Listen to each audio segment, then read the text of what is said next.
Hi hello, ನಾನಿವತ್ತು ಹೆಸರುಬೇಳೆ ಪಾಯಸ ಮಾಡ್ತಾಯಿದ್ದೀನಿ. ಹೇಗೆ ಅಂತ ನಿಮಗೂ ತೋರಿಸ್ತೀನಿ. ಹೆಸರುಬೇಳೆನ ಚೆನ್ನಾಗಿ ಫ್ರೈ ಮಾಡ್ಕೊಬೇಕು ರಾಸ್ ಮೇಲೆ ಹೋಗೋವರೆಗೂ. ಅದಾದಮೇಲೆ ಚೆನ್ನಾಗಿ ವಾಶ್ ಮಾಡಿ ವಿಸಲ್ ಹಾಕ್ಕೊಬೇಕು. ಬೆಲ್ಲನ ಪೌಡರ್ ಮಾಡಿಕೊಂಡು ಸ್ವಲ್ಪ ನೀರು ಹಾಕಿ ಕರೆಸ್ಕೊಬೇಕು. ಬೆಲ್ಲನ ಯಾವಾಗಲೂ ಕಲರ್ ನೋಡಿ ತೊಗೊಬೇಕು. ಲೈಟ್ ಕಲರ್ ಚೆನ್ನಾಗಿರೋದಿಲ್ಲ, ಡಾರ್ಕ್ ಕಲರ್ ಚೆನ್ನಾಗಿರುತ್ತೆ. ಟೇಸ್ಟ್ ಕೂಡ ತುಂಬ ಚೆನ್ನಾಗಿರುತ್ತೆ.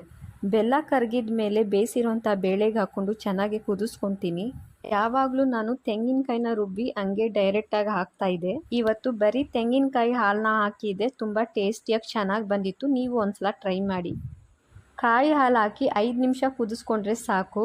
ಯಾಕಂದರೆ ಫಸ್ಟೇ ಬೆಲ್ಲ ಹಾಕಿ ಚೆನ್ನಾಗಿ ಕುದಿಸ್ಕೊಂಡಿರ್ತೀವಿ. ಸ್ವಲ್ಪ ಏಲಕ್ಕಿ ಪೌಡರ್ ಹಾಕಿ ತುಪ್ಪದಲ್ಲಿ ಸ್ವಲ್ಪ ದ್ರಾಕ್ಷಿ ಗೋಡಂಬಿ ಫ್ರೈ ಮಾಡಿ ಹಾಕ್ಕೊಂಡ್ರೆ ಹೆಸರುಬೇಳೆ ಪಾಯಸ ರೆಡಿ.